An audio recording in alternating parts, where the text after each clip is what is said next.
Namaskar, good afternoon. How are you? Everyone safe? Broadly? Huh? No, I mean from COVID. I'm not, please, I don't mean from losing your jobs, I mean from COVID.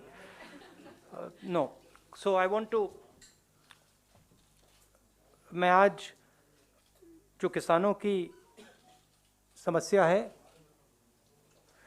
जो चारों ओर हो रहा है, और budget पे थोड़े points रखना चाहता हूं। सबसे पहला सवाल, सरकार किलाबंदी क्यों कर रही है? क्या ये किसानों से डरते हैं? क्या किसान दुश्मन है? मैंने कहा है कि किसान हिंदुस्तान की स्ट्रेंथ है, शक्ति है,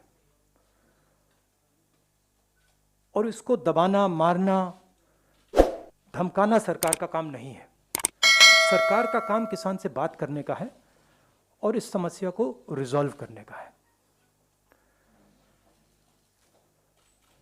Today Delhi is surrounded by our farmers. They are the people who give us sustenance. They are the people who work for us. Why is Delhi being converted into a fortress? Why are we threatening our farmers, beating our farmers, killing our farmers? Why is the government not talking to the farmers? And why is the government not resolving this problem? This problem is not good for our country. It is not good for the peace and harmony in our country. It's not good for the future of our Kisans. They need clarity. The Prime Minister saying that the offer is still on the table to postpone these laws for 2 years. What does that mean? Either you believe that you need to get rid of the laws or you don't. So I feel that this issue needs to be resolved as soon as possible, and the government needs to listen, because Kisans are not going away. मैं किसानों को बहुत अच्छी तरह जानता हूं, ये नहीं जाएंगे, पीछे नहीं होंगे। अंत में सरकार को ही हटना पड़ेगा। फायदा है सबका कि आज हट जाए। तो ये किसानों पे मेरी एक्सपेक्टेशन थी बजट के बारे में कि सरकार हिंदुस्तान के 99% लोगों को सपोर्ट देगी।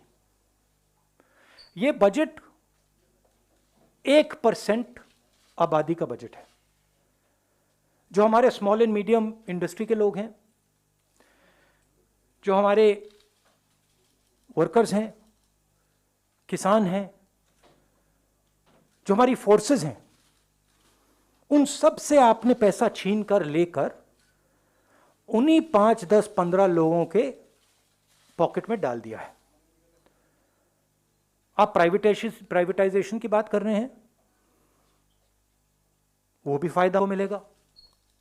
और हिंदुस्तान को किस चीज की जरूरत थी? हिंदुस्तान को अपनी जनता के हाथ में पैसे डालने की जरूरत है। क्यों? क्योंकि अगर हम अपनी अर्थव्यवस्था को चालू करना चाहते हैं तो वो कंजम्पशन से ही होगी, वो सप्लाई साइड से नहीं हो सकती है। तो अगर सरकार ने न्याय योजना जैसा काम किया होता, अगर स्मॉल मीडियम इंडस्ट्रीज को पैसा दिया होता, उनको प्रोटेक्ट किया होता, इकोनॉमी चालू हो सकती थी। सप्लाई साइड में पैसा देने से इकोनॉमी चालू नहीं होगी। ये इसको ट्राई करते जा रहे हैं, 1% को पैसा देते जा रहे हैं, सोचते हैं कि हिंदुस्तान की इकोनॉमी स्टार्ट होगी, नहीं होगी। ये रियलिटी है। और सबसे जरूरी बात, मेरे लिए सबसे जरूरी बात, चाइना हिंदुस्तान के अंदर आता है, हजारों किलोमीटर हमारी जमीन ले जाता है, और आप चाइना को बजट में क्या मैसेज देते हो कि हमारा डिफेंस एक्सपेंडिचर हम नहीं बढ़ाएंगे। 3-4 हजार करोड़ रुपए आपने बढ़ाया, चाइना को आपने क्या मैसेज दिया कि आप अंदर आ सकते हो, आपको जो करना है करो, हम अपनी सेना को नहीं सपोर्ट करेंगे। जो हमारे जवान लद्दाख में हैं, जो हमारे एयरफोर्स के पायलट्स हैं, उनको आज क्या लग रहा होगा? हमारे सामने इतनी बड़ी कठिनाई है